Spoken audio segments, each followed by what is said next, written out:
Ojibwe language, it's what they would call High Algonquin, which is understandable to my son, who's a Penobscot Indian. His mom's from the reservation in Old Town, Maine, and but it's identical, understandable to the Pennacook people who were here, who lived right in this area. Specifically today, we know it either as the two main centers were Wamesett in downtown Lowell, or Pawtucket, where the falls are. It's literally the falls. So they could be named the Wamesetts, the Pennacooks, or the Pawtuckets, and they all are correct, all referring to the exact same people.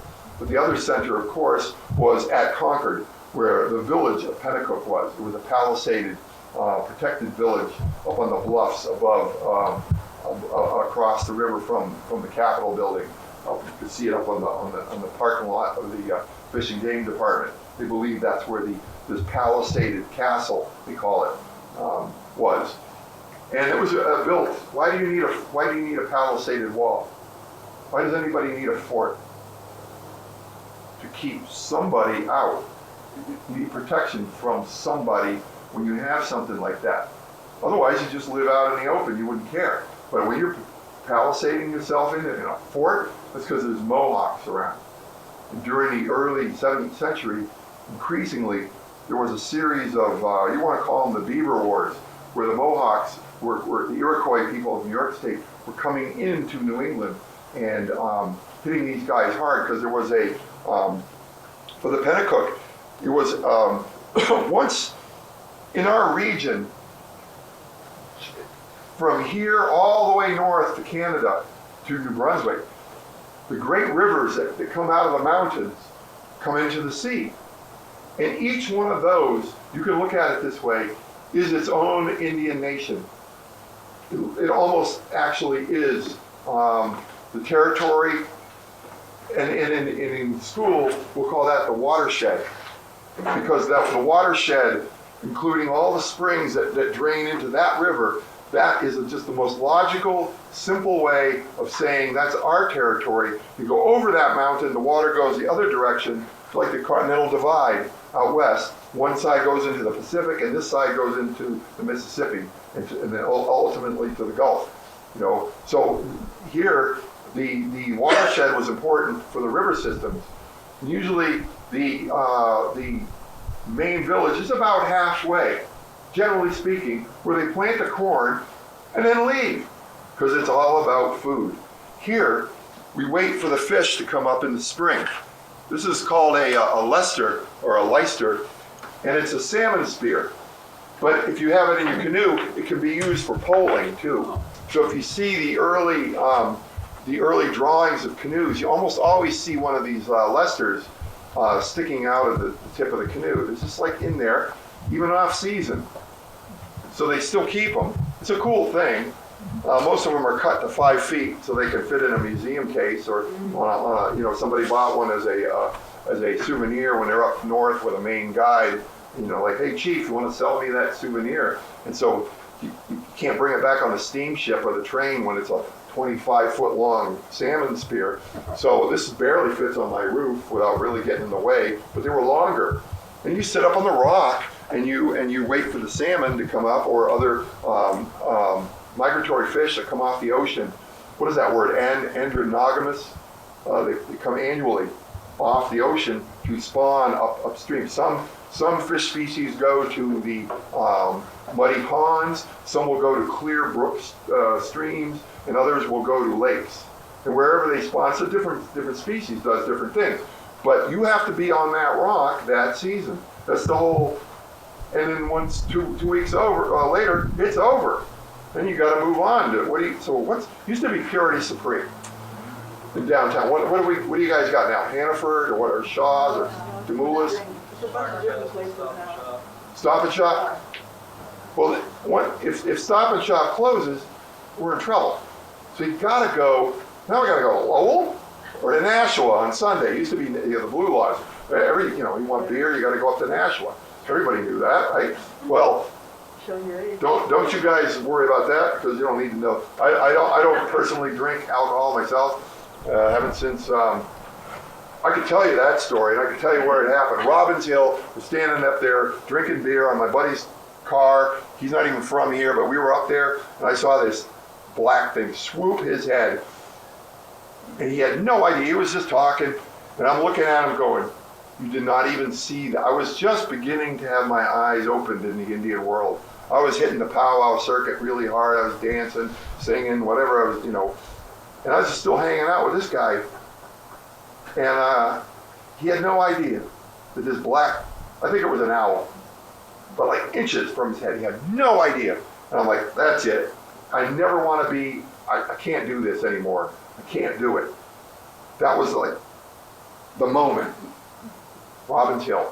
And I'm like, you know what? I'm done. I haven't drank. Well, no, my martial arts teacher's son was murdered in California. I had to have a sip of some, I don't know what he put in the hot coffee, but I had to have a sip of that, and I had to have a sip of this very special wine in France. His father put it in the cherry bottle in a little jar after the war. This guy had this, it was cherry-soaked brandy. You have to have one of the cherries, my father, after the war. I have to use the Italian accent because I don't know French accent. You have to have, I'm like, okay, for the honor of the family, I had one of these cherries. Oh my goodness. Don't get a lit match near that. It was unbelievable. So other than that, I know Indian people today, anyway, brandy was a part of history. Rum was a new thing because of the sugar from the islands. Was a new thing. And it has a dramatic effect on native people. The native people do not have a tolerance for wheat, lactose, meaning milk products, or alcohol or sugar. They never had any of that stuff. It's devastating. It's brand new. They're only 300 years out of the bush. They have not had any of that stuff. And for eons, since our European and everywhere else on the planet has had all this other stuff of various things, but the native people never had any of that stuff. So how does that affect their health today? Massive diabetes. I see some really complicated illnesses on the reservations. It's like more than any other population. Maybe a lot of African American families too. A lot of funny genetics. Maybe all of us. Maybe I'm just seeing things through a prism. But these guys were just trying to live seasonally and living here. Imagine, as I was trying to say, the what happens if see how long it is? I was hitting the ceiling in the other building like immediately, but even here, like. Can I ask a question? Yes, ma'am. I see the spear in the middle check. of it. So Yep. I'm sorry. So imagine the fish is a narrow-backed fish. So this literally guides, pinches, and catches all in one. So even if I hit it on the side, it'll guide it center. It'll center it each time. The spear, or sometimes it's just a screwdriver I've seen, breaks the back of the spine of the animal or pinches it double. So it's triangulated in the center. it catches it partly through. It's centered. Right. So this is just it's still flipping around, and I've got it right in the center. So this flexes a little bit. So that it's very efficient. But they're not just unique to North America. I've seen a prehistoric one from Denmark. How does it get from being caught onto the tip? It'll move through there. So if I did it too hard, I actually would impale my own hand. So this flexes. If you use the grain of the ash or something, it'll flex. So it keeps going forward. And then Yes. So it's a tremendous, it's a tremendous strike. And when this is wet, it gets more flexible. And if it gets too flexible, I might have to actually tie it so it doesn't even either flex too much and break, or some of the older ones, even the metal ones, they'll put wire or cod line so that it doesn't go all the way down and it's easier to get off. So now you're talking mass production. So there's a concern for how many do you need? But you only got one chance at this. So, but what happens if if now the Pennacook are now not able to efficiently go to the ocean, because now Amesbury and Haverhill and all those places down at the coast, now what's that other one there? All next to Amesbury, Plum Island, all that, where is it? Newburyport. Newburyport, all in there. That's heavy Puritan settlement now. So now the Pennacooks can't just go down and have clam bakes anymore. It's over. So now they're actually, part of their lifestyle is now restricted to Wamiset and north. What do you want to catch a bunch of snapping turtles out here in Chase's Pond? I mean, is that where you're at? So that is where they're at, or they head up to Winnipesaukee. So really, they're now, it's like checkmate with these guys. And once you restrict them of their gunpowder, now they can't even, because Massachusetts Bay Colony, even as late as 1704, this is right out of Boston. This is the truck house price list. And there's shot and gunpowder on here. Shot and gunpowder. Not bullets. The shot. But there's no guns on here. Massachusetts is almost always zero tolerance. Kind of sounds contemporary, like today. They don't like guns today, but they sure didn't like it in Indian hands. So this was a real thing for them. But it was, in all cases, as far as the fur trade went, which we're going to get into, cloth and shirts. Here's a linen shirt.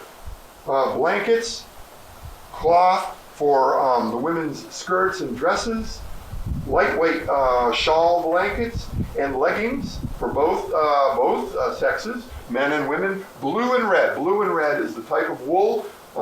This is a cheap wool, but it was always blue and red.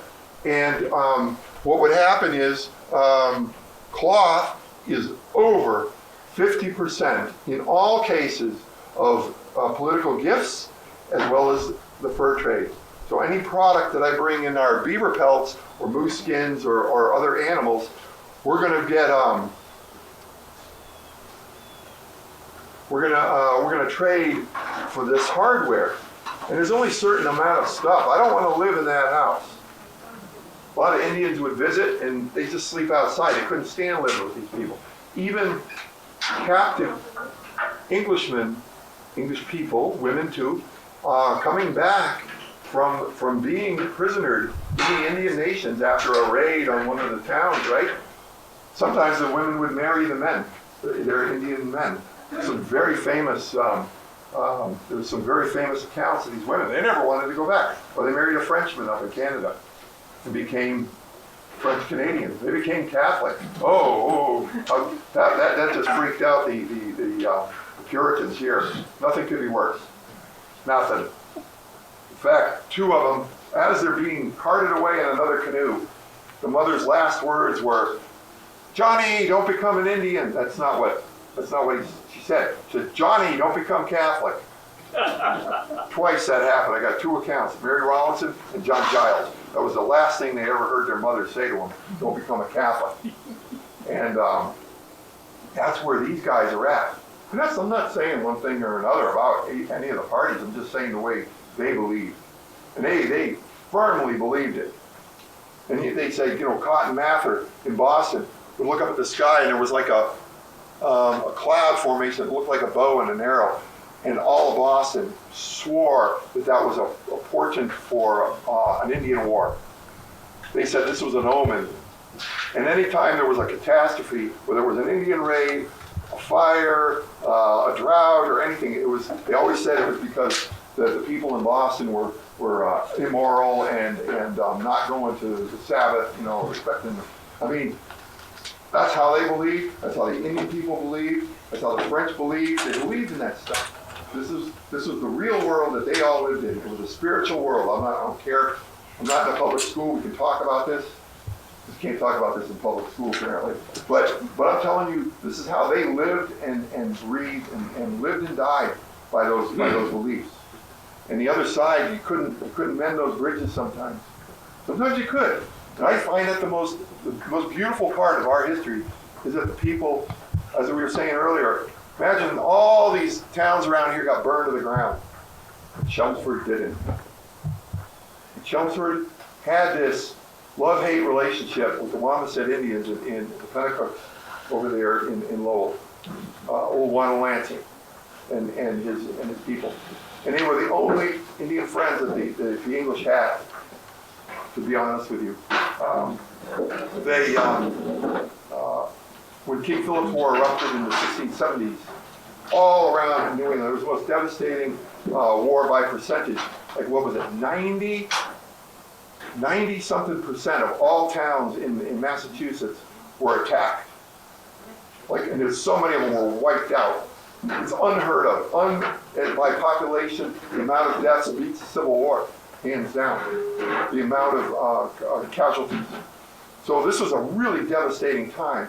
And the entire frontier, this was the frontier. Chelmsford was it. North of here, it's Canada, baby. You know, you go north of here, there's nothing up there. Tingsboro had a couple in Dunstable. That was like the northern. But this was the Merrimack River was the DMZ line. That was it, the Merrimack. And so who do you have? Who can fight another native but another native? Because these English guys with their buckled shoes, they're not going to go chasing these guys down. They're not going to outrun me. I can outshoot them, outrun them, and they'll never find me. My Achilles tendon is my family. So if they can find my village and my camp where my family is, you got my attention now. You can take hostages or kill them outright, which is never going to go good for them, because I will never forget that. I will not forgive that. I will never forget it. And if I do, my son who's out there, he will pick up the hatchet. It will not be forgotten. And this is traditional around the world, is it not? And there's a way that if your private, your family blood, it's all you have in the world. And they've done these people of the offending nation. So I can find some farmer in Connecticut. If he's an Englishman, okay. But I know he's not a Frenchman.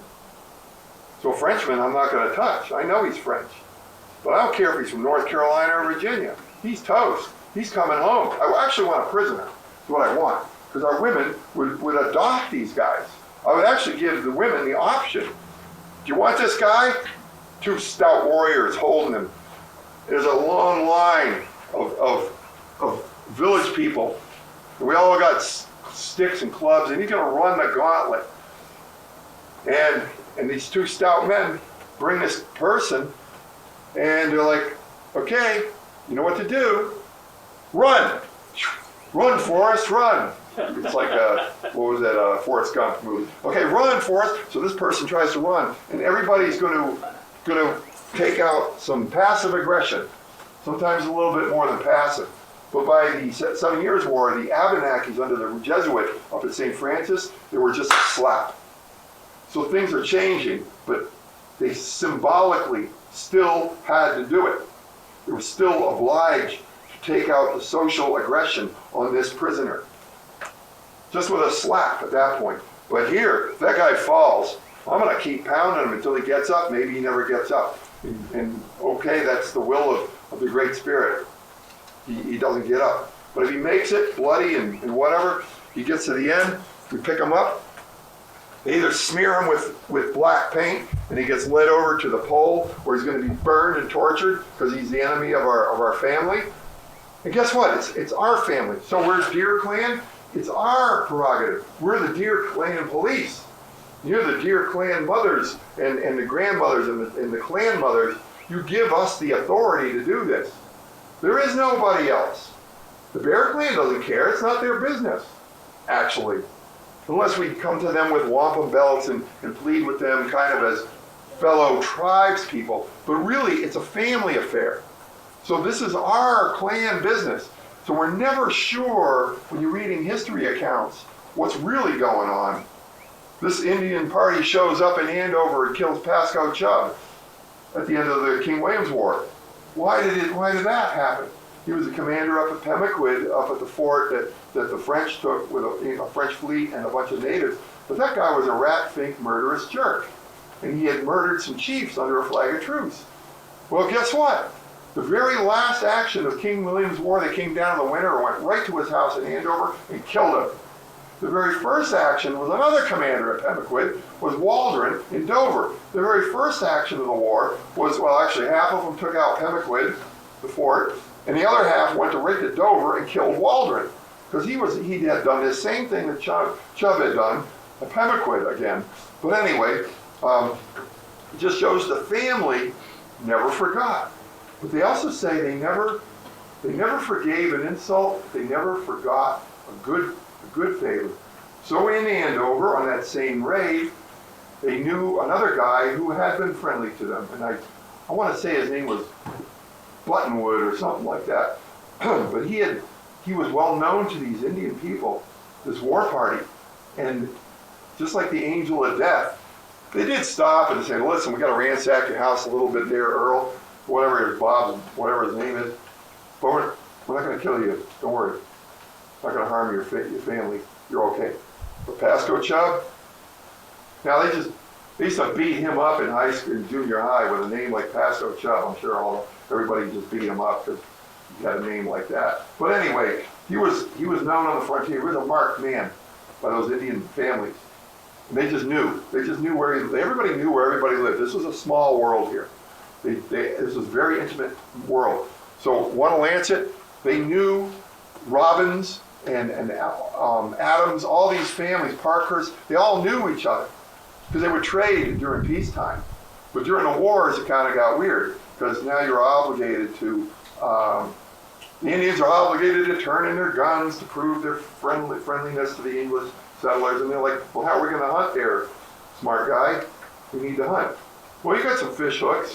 Yeah, but not, we have fish spears, but not in February. You could do some pond fishing, I guess, but, ice fishing, which this actually doubles as an ice fishing because you can get eel with it in the mud, so it has other purposes. This one is, it was one of these old sword blades, and here even the English were selling sword blades. He goes, two sword blades, 1.5 beaver skin in season. So this is a broken sword blade. I can make 2 of these spears, but the blade is long enough. You walk up on snowshoes in the deep snow, which is really an efficient way of hunting. And you walk up, and you can walk up on a moose and spear it, and this blade will get back through the back into the vital organs and kill them. It's efficient.